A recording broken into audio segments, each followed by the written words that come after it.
So we are happy to talk with you about anything that you want to talk about. Manifestation on any subject, nothing off limits here. But it is our powerful desire that you leave this gathering here today remembering and fully convinced that nothing is more important than that you feel good, and that moment by moment feeling good is everything.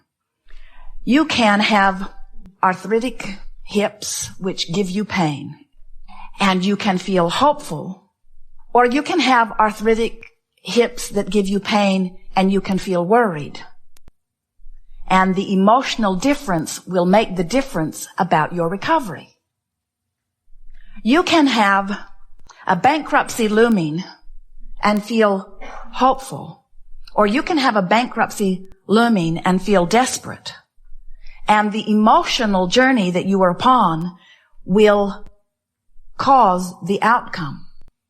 We want you to realize that you have these two concurrent streams running all of the time. There is the stream of the action that I am observing. There is a stream of the manifestation that I'm observing. And then there's my connection to the stream. And the way you feel, the emotional journey, so to speak, speaks to your connection to the stream. When you make your journey about what's manifested, so you insist, of course, I'm worried because these are the facts that I'm observing. Now on this action journey, you have no latitude. You have no leeway. There's nothing that you can do other than continue to create more of whatever it is that you are giving your undivided attention to. Where if you will make your journey an emotional journey, where you say, oh yeah, I've got arthritis in my hips, and never mind how that got here. But I'm hopeful that it will feel better, and I'm anticipating discovering the process that will make that so. And I believe that it will come to me. And even though I haven't figured it out yet, I hope and anticipate that it will be there. Under that vibrational difference, rather than, oh yeah, runs in our family. Grandma had it. Mom had it. The doctors are telling me I've got it. They checked my DNA and told me that if I'd asked them, they would have told me a long time ago I was going to get it. And, you know, it's one of those things that once you get it, you've got it. Not much can be done about it. You just sort of have to learn to live with it. We say, oh, that's a very different vibration going on within you. That's causing you misalignment with the energy stream. That pessimistic attitude, while fact-based, is keeping your signal into that puny little place where even though the stream of well-being is surrounding you and enveloping you, you got a whole different thing going on here. You're not logging on to well-being. You're logging on to the reality that hasn't got anything to do with you. So what we're wanting you to hear is it does not matter where you stand. You can get to wherever you want to be from wherever you are. And we also want to say to you, don't be in such a rush to get there all at once. Be willing to take a step and then another step and then another step and then another step. Because the thing that defeats you more than all other things put together is trying to log onto a vibration that's out of your range right now. In other words, pull up your feet and move closer to the signal. Make a decision that's nothing is more important than that you feel good, and then work all day every day to find the best feeling thought on any subject that you approach that does feel good. We said that you can get to wherever you want to be from wherever you are. And we want to say to you something here that is more meaningful than all other things that we will say to you put together all day long. So, oh, never mind. Oh, you want to hear it, don't you? If you will make peace with where you are, you'll lock onto your signal. In other words, if you'll say, okay, here I am. Here I am. Good for me. Not bad for me. Good for me. And from where I am, I now choose this and this and this and this. If you make peace with where you are, meaning you stop beating up on yourself about it, you stop feeling regret about it, you stop letting it suck the life out of you, you stop letting other people make you feel guilty about it, you stop being defensive about it.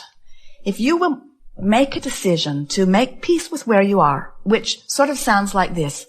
Well, here I am. Simple enough, isn't it? Here I am. Here I am.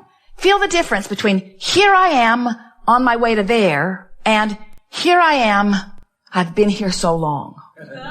Or here I am, I shouldn't be here. Here I am, it's your fault I'm here. Quite different vibrational stance. Where here I am, and it's all right.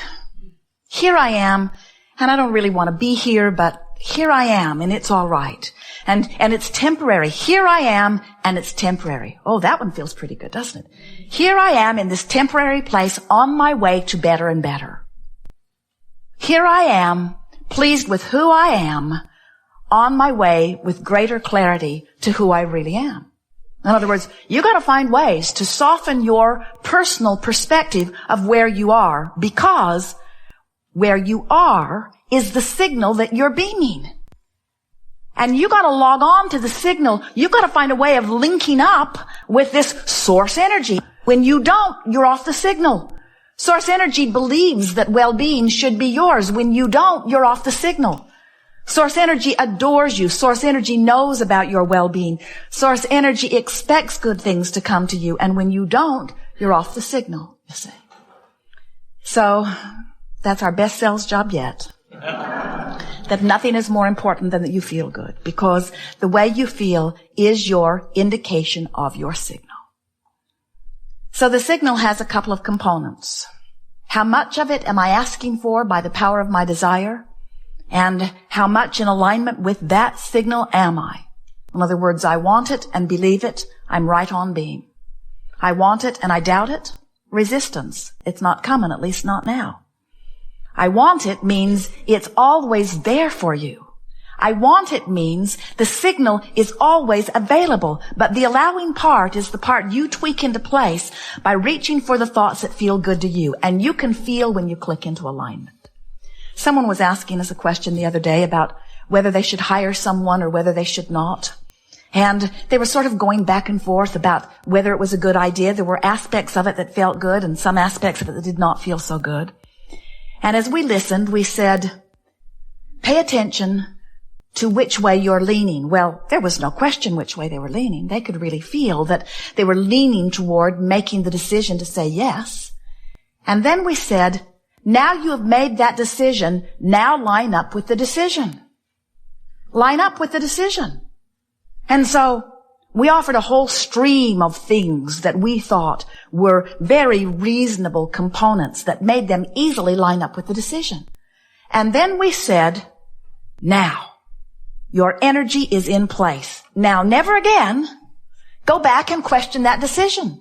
Don't go back and put it back on the table where you're weighing the pros and the cons anymore. Don't shoot yourself in the foot about this decision. You've lined up with the decision. Let that decision be your decision. And you say, oh, I know people like that. They're stubborn. And we say, yes, they are. They are determined, you say. Ooh, determined. What does that mean? Determined. Cannot deter my mind? Is that what determined means? Is that the root of it? In other words, I'm determined. I've decided. I'm in alignment with, you see. Once you come into alignment with something, nobody else's opinion has anything to do with anything, because the only thing that matters is your relationship between you and the stream, between the desire that you have fashioned and the signal that you are outputting moment by moment. So when you are having trouble making your mind up about something, figure out which way you lean. In most cases, it doesn't really matter a rip. You could go with almost anyone and live happily ever after. Well, we understand that you have reasons for your pickiness, but you know which way you're leaning. And so lean that way and then line up with it and then watch what happens. And continue to say to yourself, I am temporarily standing everywhere that I'm standing. So when I get there, since I can't get it wrong and I never get it done, and the reason that I can't get it wrong is because I never get it done. In other words, you can't get it done. You're going to continually have a whole new other barrage of input that's going to cause you to launch another rocket of desire. You constantly amend your desires. And source energy constantly keeps up with the amendments. So, are we convincing you yet that your work, your only work, is to line up with what you think you want? So why don't you do that? Why doesn't everyone? Why is that not easy for you to hear? We'll tell you. It's because the questions we ask are always the easiest to answer. We know the answer before we ask the question. But then we know the answer before you ask the question too. So. The reason that more don't know that is because you're not sure that you have the right or the wisdom to choose. You think somebody else has made the list and that you've got to conform to the list. And what you didn't factor in is they made that list about what you should do so that they'd feel better. And it's time for you to make your list about what you should do so that you can feel better.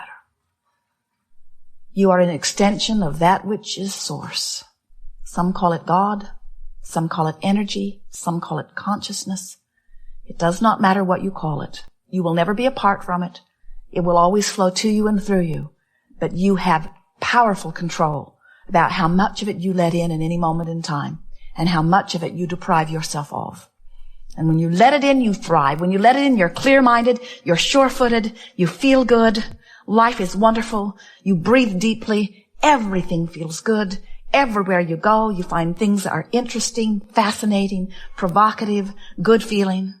And when you are not allowing your connection to the stream, you feel defensive, you feel afraid, you feel unsure, you feel unworthy, you feel anger, you feel depressed, you feel overwhelmed, you feel frustrated. There's a myriad of emotions all up and down this emotional scale. This glorious guidance system within you, letting you know in every moment how well connected to your link spot in the sky you are. It is our powerful desire that when you leave this gathering today, you never again question your value or your worthiness, and that you let your questioning be about, what do I prefer, this or this? Would I rather love this person or hate this person? Let's see which feels best to me. Esther came to an astonishing and startling revelation about herself not long ago, when she found herself on the opposite end of a decision. She thought one way and Jerry thought another way about something not very important. It was the methodology for hooking up the tow car to the monster bus.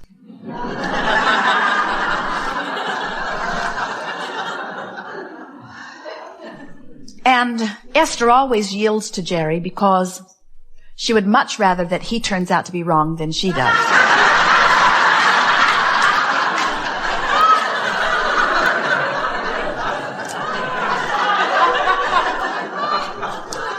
And as she was walking the length of the rig, about 67 feet, as she was walking to get back into the driver's seat of the monster bus, to pull it forward, to make sure that everything had locked in just right, she heard herself think and laughed and nearly fell over as she got into the coach as she heard her own thought.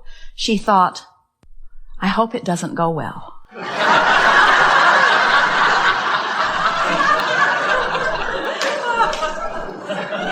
And then she thought, Abraham, I'm in great trouble here because I would rather be right than have things go well.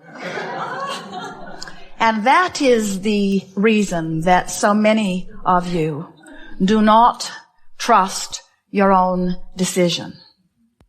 Somebody's convinced you that it's important that you make the right decision. And so you want to take a consensus. What does everybody think? Because, you wouldn't want to make the wrong decision because somehow you've decided that you must be going to be judged on how many times you were right or how many times your partner was wrong. And we want you to understand that when you decide that you're going to look for the truth so that you can line up with the truth, you're going to have a hard time of figuring it out because anything that anybody focuses on for very long, they activate in their vibration and they make it a reality which you call a factual truth. So when you see this stuff that you do not want and you say, well, I cannot ignore it because it's true, what you're saying is someone else, for whatever unknown reason, gave their attention to it long enough that it became active in their vibration, long enough that it became a dominant vibration within them, that it manifested in their experience and became a fact or evidence, and because they did that unwanted thing to themselves, I should do it too.